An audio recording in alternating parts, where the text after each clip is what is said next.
Good quality service and timelessness is always on trend. I think you can overcomplicate it. At its core, the honesty of an experience is the thing that is the most important to keep sight of. We just started doing self-check-in at High Country Motor Lodge. We have 4 self-check-in kiosks, and we have 1 front desk person who is called a guide. That person is just there to talk with you about the experiences that are available to you on property. They're not there to talk to you about how was your drive, what are you doing, and all the time filler that's required for the front desk agent to just fill the awkward spaces between handing over the credit card and checking you in. That's not a value-add hospitality experience.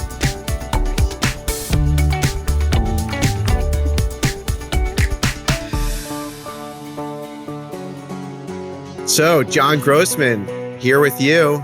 Excited to be having this conversation today. And one of the reasons I was really excited to talk to you is because you have a hospitality portfolio that is the envy of many hospitality owners throughout the country, including myself. The style is just so good. And I think a good place to start is maybe just to give some of the listeners a little bit about your background. Okay, great. Yeah, so I appreciate the intro and thanks for the kudos on the portfolio. It's definitely something we've been building over the last 10 years or so, but our focus is primarily in the Mountain West, Intermountain, kind of West, Southwest region, along with the California coast right now. So we have 9 hotels total in the portfolio. That's about 1,350 rooms. And then we have a new standalone restaurant, which will eventually become a hotel once we get through the entitlement process. All of the hotels in the portfolio are independent. We're non-affiliated with any brand or franchise agreements. We've got all the infrastructure in-house, sales, marketing, operational leadership. And it allows us to be pretty nimble, pretty flexible, especially when you go through difficult times like we had most recently with the pandemic, of course. And it allows us to be a little bit more scrappy, if you will, in terms of competition landscape and other things that we're all up against as independent hotel owners and operators. So our hotel portfolio has 2 hotels in Carmel by the Sea, 2 in Laguna Beach, 2 in the Phoenix area, a new one up in Flagstaff, and then 2 properties in Boise, Idaho as well, along with the restaurant that I mentioned, which is actually in Paradise Valley. So that's what the landscape is like today. And, our focus right now is really to maintain a geographic concentration. The purpose for that is really twofold. First and foremost, we think it's the quickest and most efficient path to value creation because we can have our eyes and bodies on the properties as much as possible. And so we have a mandate to have a direct flight or 1 flight connection from Phoenix, Arizona, which is where our team is based. And then the second reason is quality of life. So I'm on the road a lot. My team's on the road a lot. But, the goal is to get out there to the properties and back and hopefully do a day trip if we can or a simple overnight. And so that's really where we landed in terms of keeping our geographic focus to the West and Intermountain West. Quality of life seems to be synonymous with the West Coast. And you're not the only one, because what happened since COVID is just this really interesting explosion of leisure travel. And it seemed like you were at the forefront of that. So what about leisure and what about independent hotels is so interesting to you? Yeah, I think, we kind of got lucky in terms of the pandemic and all of the demand drivers that it led to. And I say that because we focused on markets that allowed us to have an independent presence. And, when you find yourself to those opportunities, they really lend themselves to being markets where you're selling the market, right? So Carmel by the Sea is a place that you select, and then we just fight for your eyeballs as you go on your search path and descend where you want to go. And so it allows us to be kind of in niche markets where we can have an outsized presence. And then on the flip side, our major footprint is in Phoenix, Arizona, where it's a lot of group business. So we've kind of got the dichotomy between, heavy leisure on the smaller boutique side and then heavy group on the larger big boxes that we have. So it's just, kind of opportunistic view on things. And fortunately enough, it let us be in a good position to weather the storm that we just went through. I think all of us were cringing as we went into the pandemic. And then we were very, very pleased to see that the markets that we're in really lent themselves to strong leisure demand, which absolutely floated the boat, so to speak, through the pandemic, and then allowed a real strong snapback as we came back with a lot of the revenge travel and revenge weddings, and I mean other kind of silly terminologies, but they're true, and they were really welcomed phenomenon for us.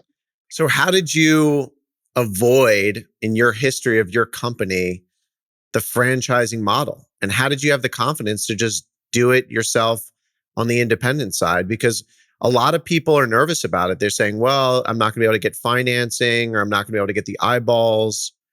So what gave you the confidence to go out and do that? Is it just the location, or is there something else? Well, as you know, a bit of the history in our company, you're aware, of course, is that it's a family business. So I'm a second generation leader of the business. Um, and I bring that up to say that we had the credibility and the longstanding track record to allow us to get the financing on an independent basis. And I think that ends up being a major hurdle for a lot of independent operators. And that's why you see the proliferation of soft brands. And it makes a lot of sense, right? If you don't have a track record, you need that marketing engine behind you in order to get the confidence from the lending partners that you need, construction and otherwise, to move forward with these projects. So that was one hurdle that, fortunately for us, was a little bit easier to clear. And then, the other issue, of course, is the chicken or egg scenario with regards to the infrastructure that's required to support an operation like this. And in that case as well, we had the infrastructure, we had enough scale to amortize those costs, and then we could layer on within various independent opportunities thereafter. But without the infrastructure, it's really hard to get going, and that ends up being a major hurdle as well. And when you say infrastructure, what do you actually mean by that? So we have a centralized reservation system with a team in Phoenix. We have a decentralized sales force in 12 cities across the nation. And those two components by themselves are major infrastructure pieces. And then we have a really great pedigree of operational leaders that have come from independent-like experiences, of course, Ritz Carlton and Four Seasons. I say independent-like in terms of the quality that they provide, the attention to detail, and a lot of things that lend themselves really well to independent operators, and just kind of a DNA that allows our team to thrive, of course, because they're thinking creatively, and then giving them the flexibility to go beyond what's mandated by a lot of the brand standards. That's interesting. So what about those people makes them a good fit for your company, having been at a Ritz Carlton, a Four Seasons, maybe there's a Hilton in there? And what have you learned from them? And consequently, what are you teaching them the way of the wise independent one?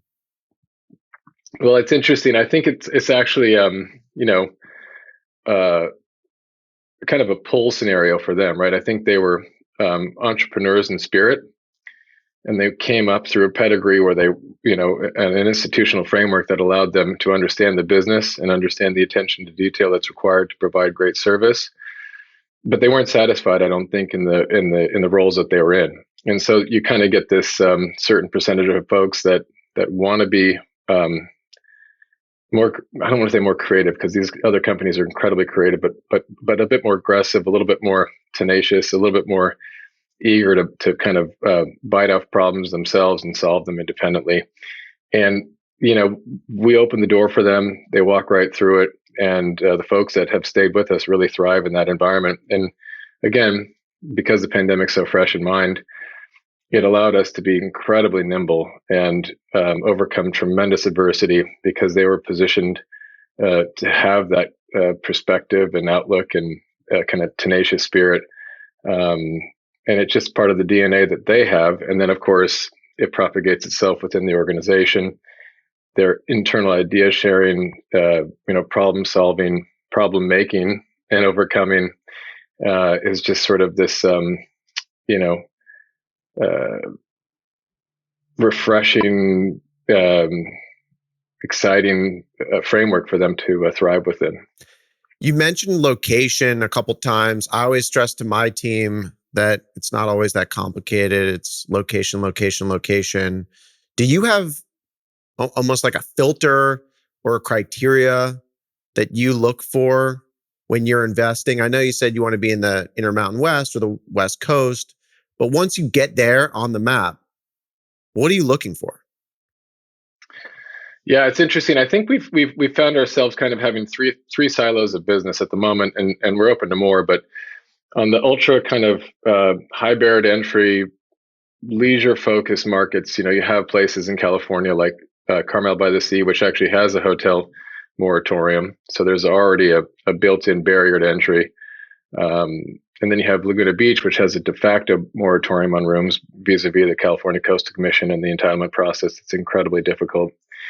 And so when you look at some of those markets, they're just iconic locations that have a brand value that is just incredible to leverage. And to get in is hard, to thrive is difficult. But in those markets in particular, the long term private equity value creation model is really accretive for us. And so we can be patient. We can say that we have a longer return horizon, and that's okay because we believe in the long-term value that those brands provide. And so if you look at the up and down the coast, we're focused on places, of course, like Santa Barbara, La Jolla, Encinitas, up in the Central Coast, of course, as well, even into the Bay Area, but in the smaller niche markets that really have the brand value established already. And then on the group side, as I mentioned, it's just the high beta markets. Phoenix is a perfect market for us. We always talk about Phoenix being like a snake crawling up a hill, right? It dips and it boosts and dips and boosts, but it's always in a very upward trajectory. And that's, benefited, of course, by a tremendous demographic profile, which has only been boosted even further by the pandemic. And then the third branch of business that we've just dipped our toe into is kind of this, it's definitely inspired by the graduate model, but layering on kind of the Intermountain West, disbursement of in-migration. So Boise, Idaho is tremendous beneficiary that absolutely fit in that category. We just went into Flagstaff. We've got our eyes, of course, in markets in Montana like Bozeman and Missoula. So they're places that have, sizable population to begin with, then a university, and then some ancillary drivers, whether it be a national park or recreational opportunities, access to nature and beauty. So Bend, Chico, Missoula, Bozeman, Eugene, places like that you can kind of see your way through to layering on a really nice leisure experience and then tapping into some of the demand drivers as well as some of the group opportunities that are afforded in markets. Like, for example, Flagstaff is a Western regional headquarters for Gore Technologies. It has NAU. It has a major USGS presence. And then you have 2.5 million visitors a year passing through Flagstaff to get to the Grand Canyon. And we were the first, I guess, designed for boutique hotel to enter the market. And so far, so good. So we just seeing those opportunities, and that particular brand we'd like to roll out in some of those, Mountain West target towns that I mentioned. I want to come back to that because that one is just so applicable for a lot of folks and a lot of listeners because it seems very attainable. The location might not be attainable for everyone, but what you did seems like, yeah, maybe I could do that, but no one can really do that. It's really hard. So when you're in these locations like Santa Barbara, Carmel, are you just overpaying for this stuff? Are you getting in with some brokers? How are you finding these things in a place where there's a moratorium on hotel rooms, or by legislation you effectively can't build a hotel room? What is the secret there? Just patience. Sure, we'll have to overpay, or there'll be a moment in time where it feels like you're overpaying. but most of all, it's patience, and we just know that we aren't going to hit many. The ones we hit will be highly scrutinized. This uh, you really difficult to access off-market opportunity stuff and really never comes to pass, right? I think those are just like super rare, and they occupy you know outsized headspace in people's minds, but I just don't think they happen that often. People are too sophisticated. Even the mom and pops that have had it in their family for 2 or 3 generations, you know, they're hiring first-rate brokers and going through a normal process as far as we have experienced. And so, in those markets, once we're able to plant a flag of size, of scale. So in Laguna, our first hotel was 70 rooms. Our second hotel was 36 rooms, and our third hotel could be 12 or 20 rooms. And that's because we're able to have the infrastructure. We can, afford a really high quality GM who can then be an area GM very quickly, and we can run, multiple hotels as if they're one hotel because the markets are so small and the geographies of those hotels is so proximate to each other that they can easily be serviced by a great high quality team. But for us at least, and this is not rocket science, of course, getting in with scale is the most important litmus test for these markets. So if we were to go into Santa Barbara or into La Jolla, we'd have to enter the market with something that had enough scale or high enough RevPAR to afford a really high quality GM. Okay, so does that mean layer? Yeah. So does that mean then that you're not going in and buying a 30-room hotel as your first investment in a new market? That you really have to start with, let's say, 70 plus, and then maybe you're layering in on top of that with smaller hotels as they become available? Exactly. Or it might be a small portfolio buy. So maybe in Santa Barbara, there's 2 hotels of 30 or 40 rooms each, and you buy them both at the same time. Doesn't happen very frequently, but absolutely, we need to go into the market with something of consequence, and then we can back ourselves into smaller opportunities. And so in Flagstaff, we've got our eye on 2 hotels in particular that we would never be able to buy as an entree into the market. But now that we've got the infrastructure with a 125-room hotel, it's in our scope, and we can maybe overpay a little bit, right? And we can find our way to that opportunity that is not necessarily economic for other folks to come in for an opening foray. And when you go into a market like that, where you start to maybe see a vision of a cluster, is each hotel going to be a little bit different, or are they just going to be more of the same of what the original is? Like, are you going to do maybe a more outdoor focused budget version? Are you going to do more of a luxe version? Or are you going to do more of a hostel version? Or are they all just the same? Yeah, I think the buildings tell you what they need to be.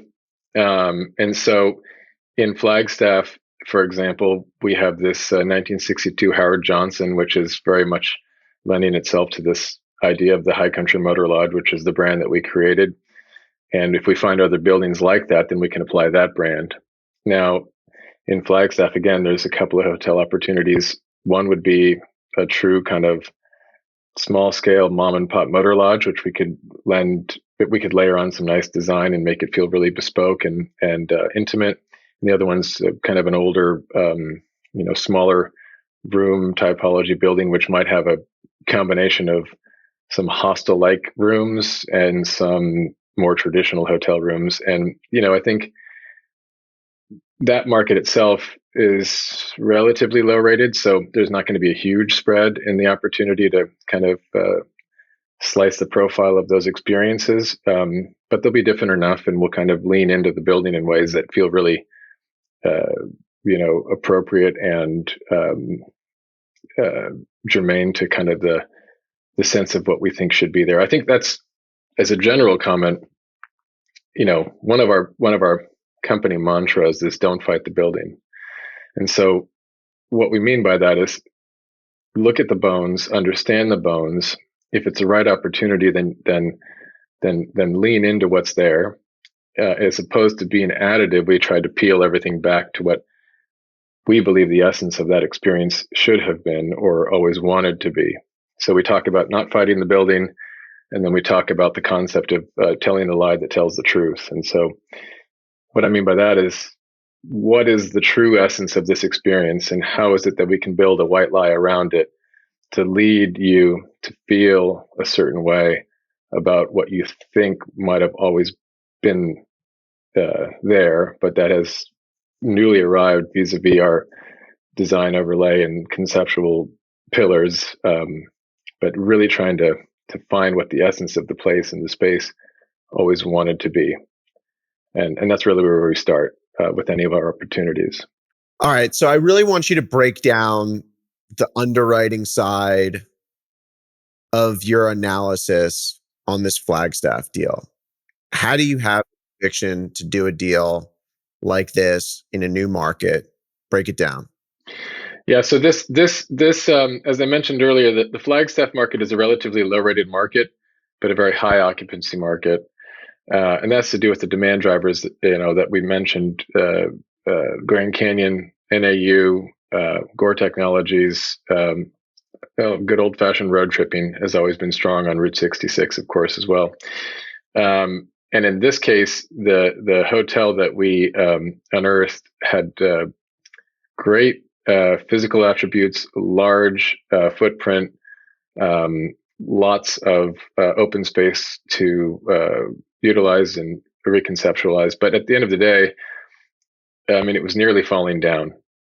Older vintage building, hadn't been looked after super well, and as a result, was doing about $40 ADR, but at very high occupancy. It was around 92% at the time. And we said, look, we can recreate this experience in a way that is nostalgic, that is resonant, that meets the desires of a lot of the leisure travelers now that they're hitting the road and that are rediscovering the West. And in doing so, we were able to home in on a couple of the market leaders, and we were seeing that the ADR that the top tier of the properties in market were doing was actually about $120 a night ADR. And so, big gap for us to go from $40 to 120. But that was the opportunity before us, and that was the risk that we took. And so the benefit of taking such a low-rated property with so many difficulties to a higher rate, of course, was we were able to buy it very well. And so the investment in the property was more than double the original cost. So our renovation budget was around 110 or 15% of the original physical cost of the existing asset. And so it was a major lift. We touched everything on the property, but we retained the essence of the Motor Lodge experience that we inherited. Again, not wanting to fight the building, we celebrated the building, but we then layered in aspects that made it more of an experience that we believed it represented and that we thought that the consumer would resonate with. And so that included adding a suite product, which was 3 tiny houses. The tiny house craze is strong. You've got comps like, Auto Camp and Under Canvas, and I can't remember the other tiny house. Did you look at doing that? Adding some Auto Camp style campers or some tents? We did. We actually we talked briefly with Auto Camp about it, but it was just too small for them. So we ended up just building our own. We have 3 tiny houses, which are the suites, and then we built 2 additional tiny houses, which ended up being this Nordic spa component that we wanted to create. So this is 2 private saunas rented by the hour. They have private courtyards with an outdoor fire pit, cold plunge, hot tub, and you find yourself to a Nordic spa circuit where you kind of go through this thermal experience from hot to cold, with resting time, in between around the fire pit. Do you have a cold plunge? Yeah. Oh yeah. Yeah. What's the temperature? So the cold plunge is actually our unheated pool. So in the winter, it's very, very cold. And in the summer, it stays cold. And then we also have one of those bucket showers, like the high volume overhead pull showers. So that's kept at very, very cold temperatures. So between the cold plunge and the cold shower, and then the hot tub and the sauna, we actually conceived of that with the idea that if you're passing through Flagstaff and headed to the Grand Canyon, you're focused on being in the outdoors. We also recognize that Flagstaff is a grittier, more authentic mountain town, and not known for its hospitality experiences. But what's right next door, of course, is Sedona, which is very, very well known for high-end luxury hospitality experiences and spas. And so it was actually this kind of like idea to thumb our nose a little bit at Sedona and say, look, we're not you. We're never going to be you. And we know that people who are coming through Flagstaff want something different than Sedona. We did not try and replicate what was on offer there. And so the idea of this Nordic spa was to really be outdoors, indoor, outdoor, and have it be kind of rustic and fun and casual and convivial, and to have a private sauna that fits you and your 5 friends, and you come out of the Grand Canyon, or you come down from a day of skiing at Snowbowl. It's just this fun kind of unique way to still find yourself in the outdoors, but have it kind of in a convenient and high touch hospitality experience nonetheless. And are you figuring out who your guest is when you're underwriting the deal from the start, or is that evolving when you bring in a design team and you start going through what you want it to be? And how do you even figure out what you want it to be? Like you talked about Sedona, how did you even know that was going to be the strategy? It kind of it's emergent a little bit. I think in some ways,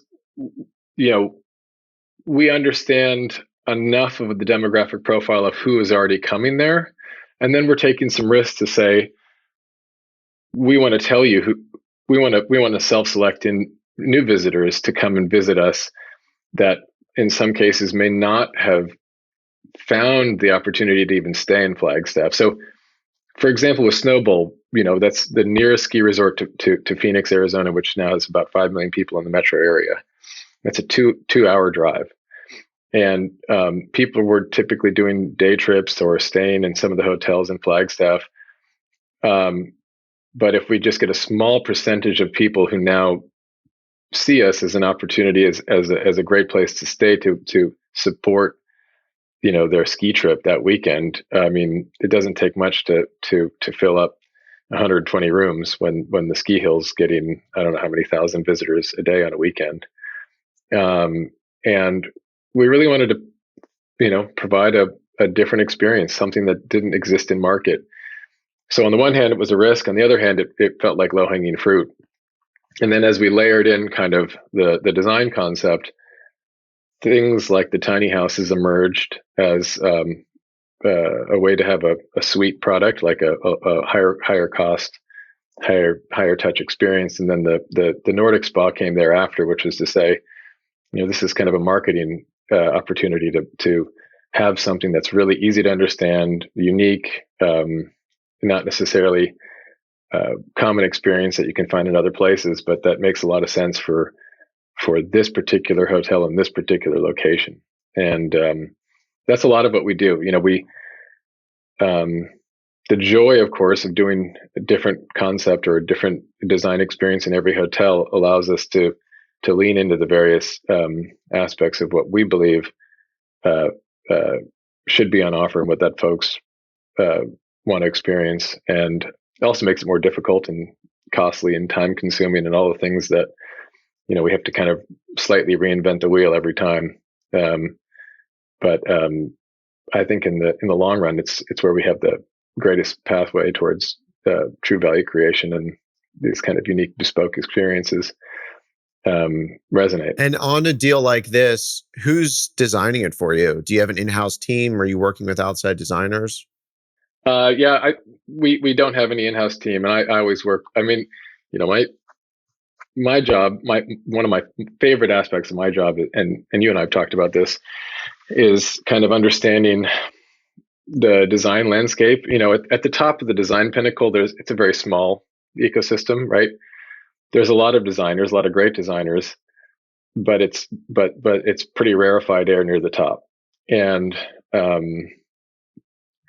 having those relationships established, maintaining those relationships over time, and then being able to approach a high quality, high rate design team for a given opportunity is a significant portion of what I do day to day, and significant contributor to the value that we're able to create. And so, in this particular case, this was a designer that had 7 years at Avroco and then 2 years at Soho, and had started her own firm. And so it was perfect timing.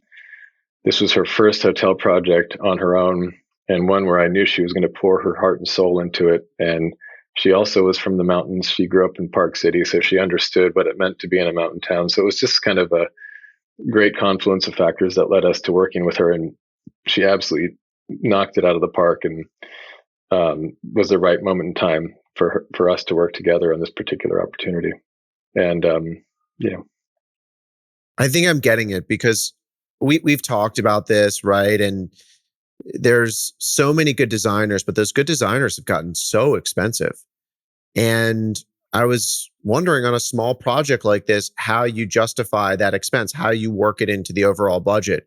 So is that something that you've done before, found an emerging designer and maybe taken a little bit of a risk, but overall it works and the design's going to be great? You might have to work a little harder. You might have some challenges along the way, but at the end of the day, that's what you have to do to get it done. Is that the thought process? especially on these smaller deals that could not support, the exorbitant design fees that the ultra top tier now command. I'd say that she's obviously going to be moving into that trajectory. I mean, that's obviously her goal, but again, it was a moment in time where it was a mutual opportunity to do something great, for it to be scrappy, to be bootstrappy, and all of the things that it needed to be, but to be a very high quality, high level design expression. That was in her DNA through the experience that she'd had with these very reputable and high quality firms that she'd been with previously. So I think that was a moment in time, and we've done that elsewhere at Hotel Carmel, for example, which is a 30-room hotel in Carmel. We worked with another emerging designer that had just broken off at that time, and started his own firm, and so it was the same kind of circumstance. But those are I find it a struggle to keep tabs on who's moving, when they're moving, having known them at a previous design firm and then having them go out on their own. It's tough, and I always admire folks that are able to find that inflection point and leverage that kind of hungry moment in time that is launching careers. So it's not always attainable, but in this case, it worked out well for us, and it's just something that you kind of get lucky with. So on these new hotels that you're doing, you have to prioritize certain things because of budget. What are you prioritizing now going forward? And what are those decisions that you're making to make the project better? And maybe you're going to sacrifice something else. What are some of those items? Limiting construction as much as possible is essential, right? So we really practice the mantra of, like, again, don't fight the building. What does that mean when you're actually getting into the nuts and bolts of construction? That means some cases, or mostly all cases, never move a wall, right? Y'all want bigger bathrooms, but we just can't move walls. And so we live with what we have. We all want new bathroom tile, but in some cases the tile's good enough and we can just regrout. There's these major,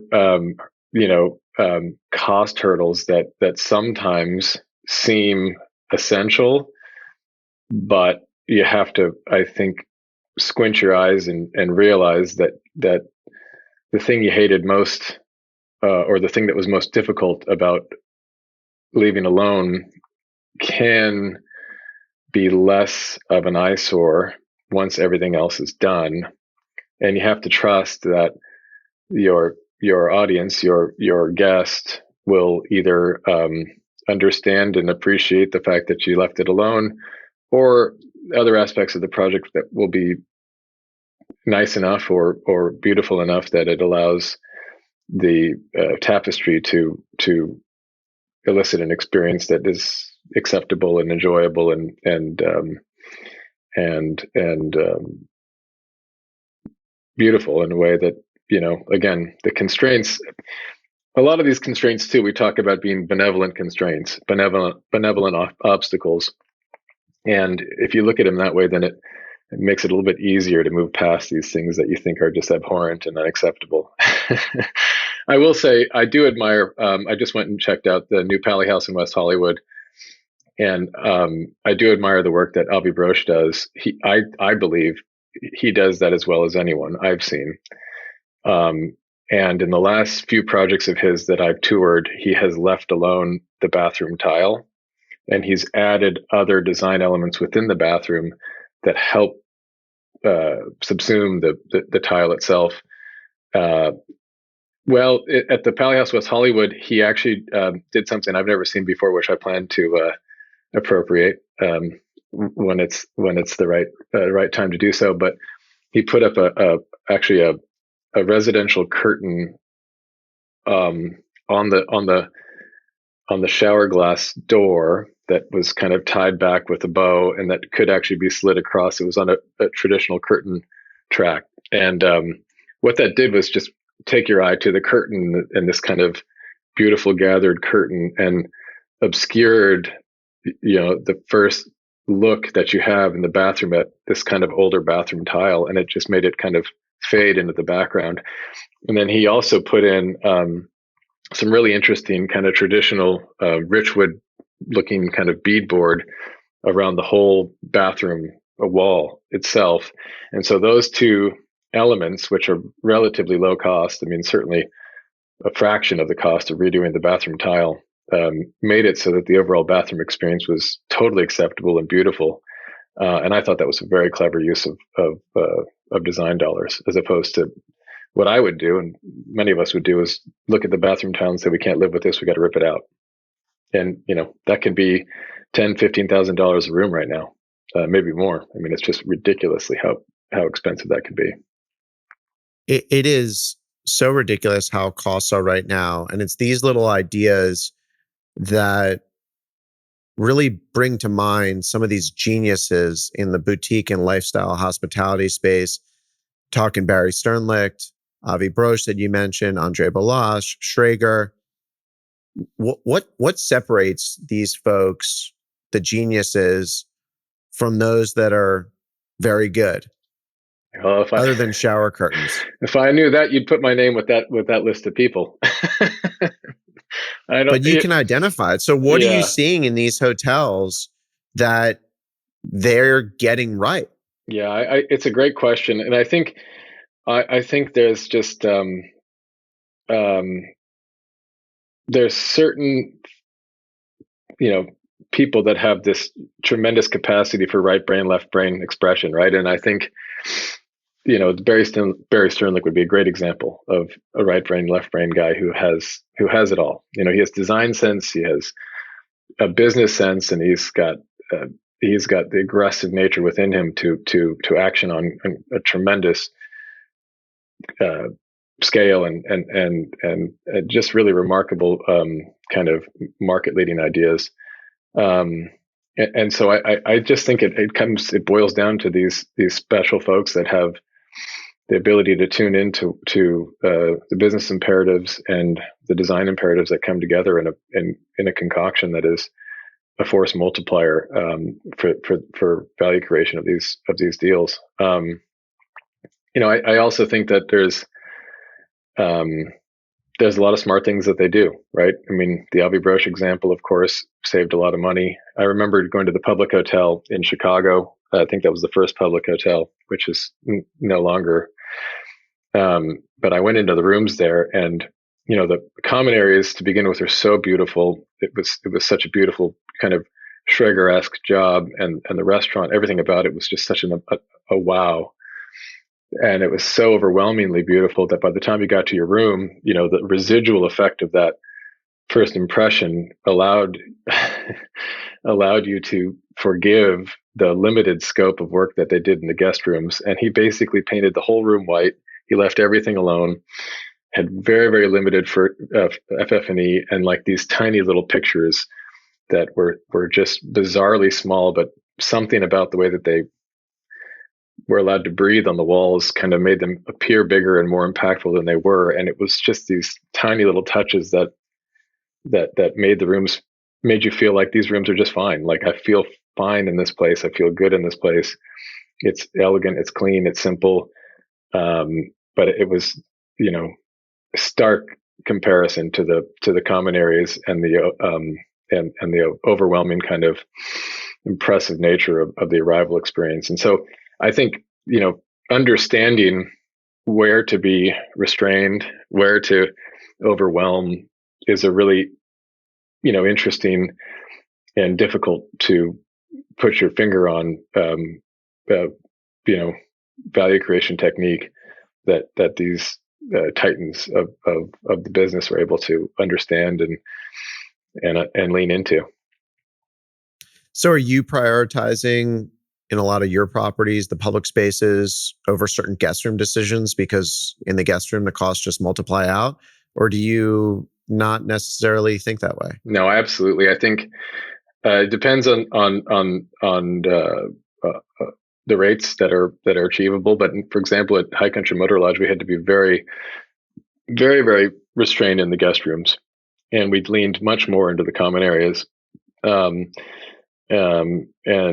it allowed us to be more efficient with the spend. We have like fiberglass shower pans, and simple subway tile, and that was as much as we could do in the bathrooms. And then we applied some, interesting beadboard and other elements in the guest rooms. Again, really simple, straightforward, but paint and some tactile layering went a long way there. And we just cleaned it up and kind of took the opinion that this is a room that needs to function well. It can be very simple. It can be restrained, but that most people want to spend a lot of their time either in the Nordic spa or the hot tub or in the common areas. And we've got a beautifully oversized lobby that has lots of different nooks and crannies and different places to spend a lot of your time. And the room itself can be used for sleeping and showering. And the rest of the time, you kind of want to be out and about with people. And I think especially during the post-pandemic era that we're in, people want to be around other people as much as possible, as long as they feel comfortable in doing so. And we're seeing that project at least benefit from that desire at this time. So now are you designing your hotels going forward in a more community-oriented way in the public areas, in the outside areas to leverage that trend that you're seeing? Yeah, I think, I think when we started moving into the boutique space, we were very F&B averse. And I think that we're still very cautious about trying to be too much, be too heavily focused on F&B in terms of understanding the risks associated with food wastage and food costs, but also labor costs and the things that go into very high end food and beverage offerings. And so we keep very close eye on keeping a very simple and efficient offering on the actual food and beverage side, but making sure that those things are really, really well done. Kind of doing less, but doing them better is a mantra of ours. And then focusing on the spaces to compel and energize folks to linger and spend time and feel comfortable and confident that it's just that you don't have to be eating and drinking the whole time in these spaces. We want them to be places for the in between moments, and I think that's where the design becomes super valuable. And I think that's the balance that we try and find, because we understand how difficult food and beverage is, and we do everything in house. We do it all ourselves. We haven't done any partnerships. Someday we will if it's the right opportunity, of course. But at this stage, um, that's one of our own internal benevolent constraints that we stay focused on. John, I think that's a contrarian view because everything I tend to hear and see is the focus and the emphasis and the effort that people put into these elaborate F&B outlets in their hotels, whether it's a bar or a club or a restaurant. So what are you doing to avoid that? How are you creating these moments? The podcast is called Master of Moments. How are you creating these moments without such a heavy emphasis on the F&B component in a lifestyle hotel? Well, it's a risk, and look, it's. I find myself wanting to be competitive and looking at folks who are doing great food and beverage experiences and wanting to be that. And I love that for myself. I'm drawn to that as others are. Um, and it's hard, right? It's hard to view it as a benevolent constraint, and it's hard to say this is what we're good at. We're going to deliver what we're good at, and we're going to stay in our lane. And in doing so, as long as we can deliver very high quality experience within our lane, then we believe that it's an acceptable experience that's going to be additive and accretive, in totality for the project itself. But it is hard to do that. I will say, for example, in Flagstaff, we developed a menu around the idea that every component of the food and beverage experience should be trainable in a very short period of time and have the least moving parts possible. And that goes for food and the beverage. I mean, right now, you and I could get trained up on the beverage program and we could be bartenders there this evening.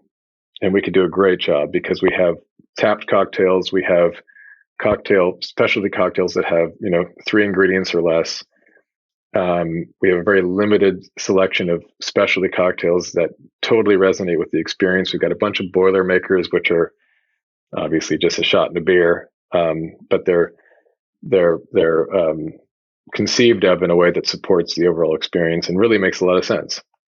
And so that's really our goal when we layer in the food and beverage, to make it resonate and feel, not feel restrained when you experience it, but be thoughtful about what we put in so the throughputs are minimized as much as possible. So I'm really interested in your secret sauce because this to me is a very big differentiator from a lot of folks.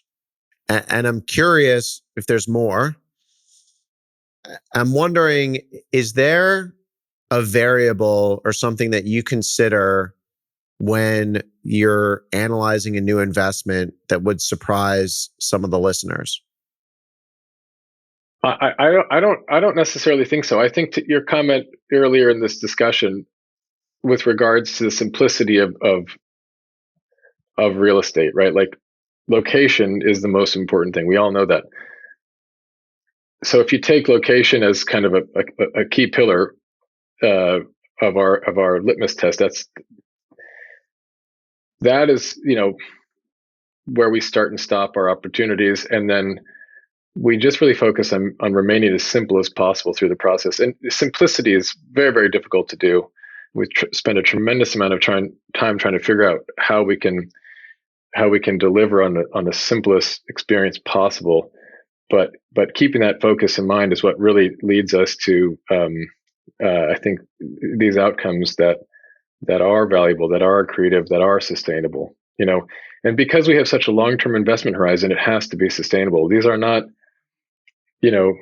brand endeavors for the sake of building a brand. These are endeavors for the sake of long-term value creation, because we have the staying power to stick with these deals for the long term. Our portfolio is intended to be owned and operated in perpetuity, and that's a little bit different. What does that mean? Because most operators are underwriting to a 5 to 7 year hold period. So how is your strategy so different, and why is that your approach? Principally, it's to do with our capital profile. So we invest all of our own money in our own deals. We have a limited um, pool of other private investors that invest alongside us, and our horizon is indefinite. We can look at a longer term return profile. Obviously, it needs to be a very good return profile. It needs to be market rate, but we can find our way to those kind of long-term IRRs, if you will, even though we don't really use that as a metric because we're not selling. You don't need IRR if you don't have an end date in mind. But our cash on cash return profile, typically starts slower, but it can ramp up pretty dramatically later in these projects. And then, our attention to detail and our proprietary ownership preferences allow us to continue to enhance the projects as we go. And that, I think, speaks to our geographic focus. If we can be there a lot, we can see the opportunities to improve or fix aspects of the project that need to be fixed preemptively, or in a way that continues to allow the property or the experience of the property to evolve. So there's not a fixed moment in time where these projects are done. We've got our initial, push to get it to what it needs to be with the new brand or the new concept, but then we're constantly servicing the experience. We're constantly layering on new programming opportunities. We're constantly looking at the competitive landscape and saying, who are we now? We know who we are, but how do we become more of who we are in the marketplace, and how do we maintain our presence? The Scott Resort, for example, is now, I guess, going on 5-6 years, and the market has become even more competitive, and it's even more noisy and more difficult to be a prominent experience in Scottsdale. And we're layering on more and more interesting programming. We're enhancing the offering that we have. We know who we are, and we have a great team who really understands what we offer. And then we let them, let them tell us what we should do more of. We have programming there like 5 nights a week now. We started the project with only 2. Now it's not, crazy spend programming, but it's programming that resonates with the locals, and the locals are incredible word of mouth referrals for business. There are also people that make the space feel good. And so keeping it energized, keeping it fresh. We've got a really interesting bar cart series where we do specialized meals twice a month. We've got a monthly rum. It's called the Rum Society, where we have rum makers come in and do a specialized meal. So just allows our culinary team to shine and have kind of bespoke, interesting one-off meals.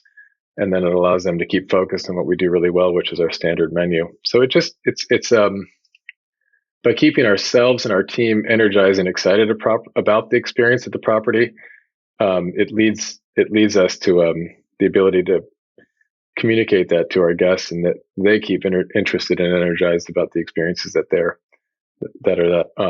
on offer.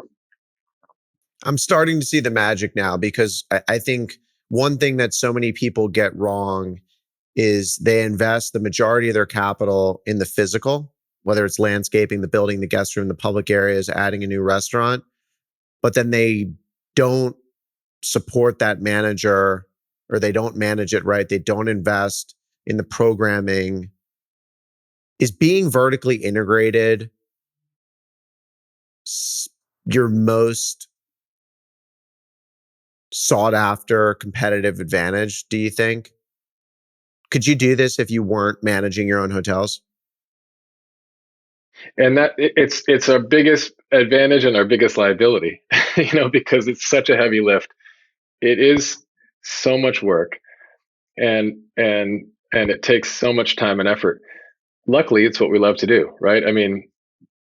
Wouldn't be able to do this if you didn't love it, and you weren't surrounded by a group of people that love doing it. Because at the end of the day, managing hotels is hard, and I take my hat off to professional managers, and these folks are really in it, right? It's a passion, it's a craft, it's not just a business, it transcends business into a way of being and a way of seeing the world. So the vertical integration allows us to be really nimble and change, and I hate the word, we don't necessarily pivot, but we iterate, and we can just do things and experiment with things very quickly and have immediate feedback that we can then talk about and debate. And the one other thing I would say, in addition to kind of the vertical integration, from a property management perspective, is the commitment that we make as a client to our designers. And so I think if I were a designer, I would be really frustrated to do a project, create this beautiful thing, take photos of this moment in time when it had just been completed and it looks exactly like the design team had intended, and then to come back 2 or 3 or 5 years later and see it fall apart, right? And our commitment to the design team is that we will work very, very hard to create these design pillars and concepts that can be brought to life physically and then actually grow beyond their initial expectation through the attention to detail and consistent enrichment that our operational team can layer in. And so that is a point of difference, not only to how these properties live and grow in the marketplace, but a point of difference to our commitment to the design team, that they know when they work with us that we will really truly fight to keep their vision alive and to delight them as they return to the property to see how much more it could grow into than they had previously even thought of, for example, when the project was being scripted in its infancy. How do you and your operating team know how to continue the vision in the right way, or to mold the vision to what the right way is? Are you there 5 nights a week picking the entertainment, or are you kind of setting the guardrails and your team knows what that should look like? And then is there some communication with the designers? Like, hey, just checking to see if this is still cool.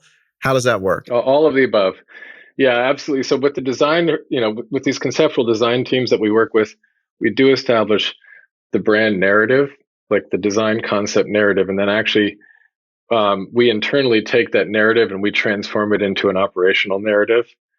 And that's really my job. I mean, I'm the translator, because I go through that, I create the design concept and I empower the design team to bring that to life.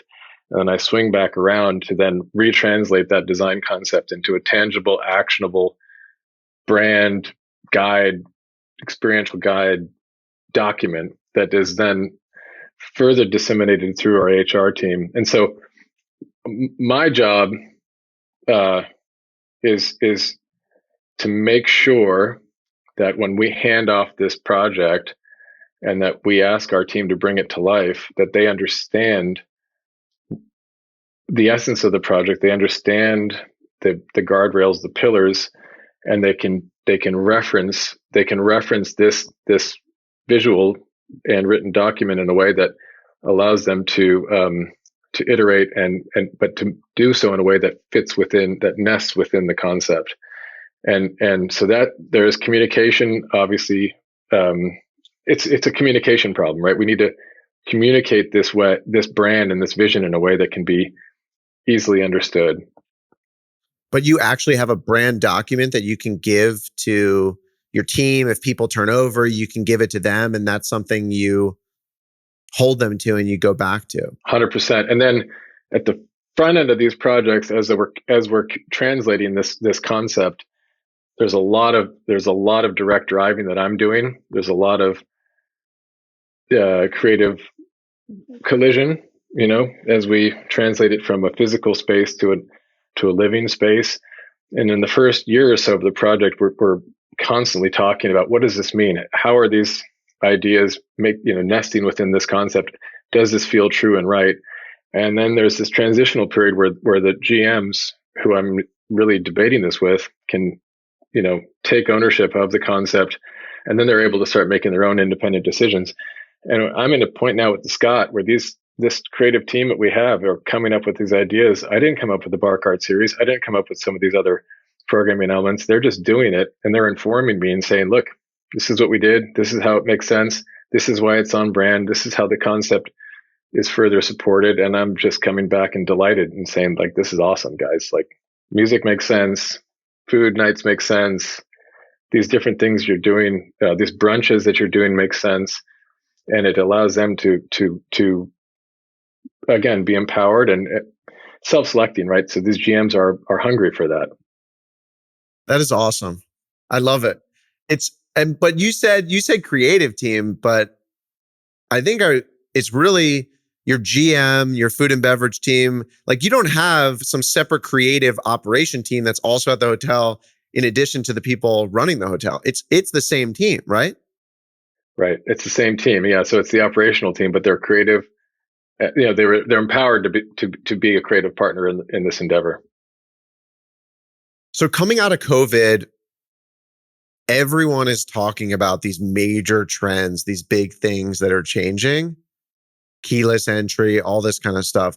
What are the big trends and things that you're thinking about over the next 5 years, if any? Good quality service and timelessness is always on trend. Like, I think you can overcomplicate it. I think it's easy to get mired in these intricacies and try and pull on threads and come up with a new trend and do this and do that. But I think at its core, the honesty of an experience is the thing that is the most important to keep sight of. And what are the tools that you can use to leverage that? And what I mean by that is, we just started doing self-check-in at High Country Motor Lodge. We have 4 self-check-in kiosks, and we have 1 front desk person who is called a guide. That person is just there to talk with you about the experiences that are available to you on property. They're not there to talk to you about how was your drive, what are you doing, and all the time filler that's required for the front desk agent to just fill the awkward spaces between handing over the credit card and checking you in. Like, that's not a value add hospitality experience. That's just an awkward, valueless transactional moment. And so instead, you're checking yourself in, you're making your own key card, and there's a person who's there to talk to you about the Nordic Spa and to invite you to get into the headspace of this experience and talk with you about the general store, which is our food and beverage concept that has an actual general store where you order at the counter and then the food comes out, which is indicated to you using your cell phone and other technological support infrastructure. But at the end of the day, it's like, how do you quickly order and find your seat and then have the food be brought out to you? And all we ask you for is your phone number so we can get a text message, and you can either pick up the food or you can tell us where you're at. And so, it's how do we layer on technology so it's additive and it's supportive of the idea of hospitality in its true essence of being convenient, being convivial, being seen, right, and being made feel special. And so we're actually, it's fun to take these little test cases and then see if they work and then roll them out. So we're actually designing right now a new concept for our hotel in Laguna. It's called Inn at Laguna Beach. And we are changing the name, relaunching the brand, and it's going to be a relatively high-rated experience, and we're going to do a self-check-in kiosk there as well. So, $600-$700 a night hotel with a self-check-in kiosk. We might be the first at this high end of the market to do so, and pretty confident now. Well, you're onto something, because people aren't checking into a hotel to talk about the drive-in or the flight in. They're there to talk about the experiences. And health and wellness today seems to be one of the top. Outdoors and nature seems to be up there. Is that something that you are spending a lot of time thinking about as part of your experience package? Hmm. Yeah, it's all germane to the location. Absolutely. So wherever we can, we're just trying to be we're just trying to be true to the experience. At the Inn at Laguna Beach, we don't have room for a spa. We of course can bring spa experiences into your room. Those are hit or miss. It really depends on who your third party spa partner is. But instead, partnering with ways to get folks into the ocean, stand up paddling and otherwise. Again, these are things that are enjoyable and they are accessible, but they're not much if you don't know about them. And so if you have the opportunity while you're checking in to self check in, to select, your room and such, but then to be in a conversation with a guide who can talk to you and learn more about what your interests might be, and then direct you in a way that can be a support of what you really want out of your stay. That's really where we want to focus our training. That's where we want our team to be uh, enhancing your stay. Really be curious about what you want and having the time and space for us to try and unearth that. And then, of course, recording that using content management systems to allow us to record your preferences so that, you might stay with us in Laguna one time, but we know who you are when you get to Carmel. And we say, we saw that you went stand up paddling in Carmel. We don't have that here in Carmel, but we have sea kayak tours. And maybe that's something that's going to be, an interesting, you know, delightful prompt for that guest who's decided to come up to us in Carmel. Is that something that you can actually do? Because that's very hard, but it's amazing when it's done right. We're working on it. That's a current focus, and so that is definitely not necessarily in our infrastructure right now, but it's one of the technological leverages that we're unearthing at the moment. And it's just how do we layer on the institutional ethos that you see at a very high quality experience like at a Ritz Carlton or a Four Seasons, and bring that to a bespoke kind of small, quaint inn by the sea. And it's all about punching above our weight, so to speak, and doing it thoughtfully and strategically, and having a sense of entrepreneurship as part of our DNA. I think that's helpful. I love it. It comes through. You are a master of moments. So I have a question that I want to close on with all the guests of the podcast. And it's something that I am often asked. And that is, what is your favorite hotel? Oh, that's a good one. So I don't think I have a favorite, but I will say I had a favorite experience this last July. We went to Point Reyes for a wedding, and we stayed at Monca's Inverness Lodge. And I'm not sure if you've stayed there. It actually just sold to a consortium led by Ken Folk, but we stayed there prior to that. And the thing about that experience was it connected so deeply with the place that we were in. It was a tiny little hotel room in an old boat shed above an old boat building shop on Inverness Bay, and it was like we walked back in time. And that was beautiful by itself. But then they layered on these amazing, simple, but thoughtful hospitality elements. Most notably was the morning breakfast that arrived, bundled in this beautiful wrapping of tinfoil nested within this like linen tablecloth that was rolled and put inside this kind of cast iron basin that you kind of opened, and smells, and this kind of delightful experience, and with a little card that talked about where it came from and why today was the day that we got to have waffles with the special honey syrup and this, that, and the other, that were all so beautifully local in nature. And I think that's really hard to do, to go to a place and experience the place in such a beautifully authentic way is what it is that we all want to do when we're traveling. And it's the most difficult promise to deliver on. And I think that one was very, very inspiring. So I would say at this stage, Monkus Inverness Lodge is a very, very special experience. It's a vibe. I'm in. I want to go.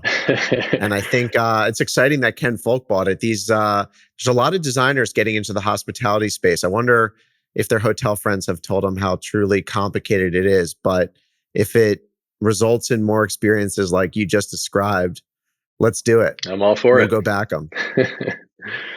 Absolutely. This was amazing. I thank you so much for your time and what you shared. It was really just a fabulous conversation, and I appreciate you. Thank you so much for having me. I'm so honored to be a part of this, and I'm so excited to see where it leads. Hey everyone, it's Jake here. Thanks again for joining me on this conversation. Be sure to subscribe on Apple Podcasts, Spotify, or YouTube. Lastly, don't forget to follow me on Twitter @JWurzak. I'll see you in the next episode. Jake Wurzak is the founder and CEO of Dove Hill Capital Management. All opinions expressed by Jake and his guests are solely their own and do not reflect the opinions of Dove Hill Capital Management. This podcast is for informational purposes only and does not reflect or represent real estate, financial, or investment advice.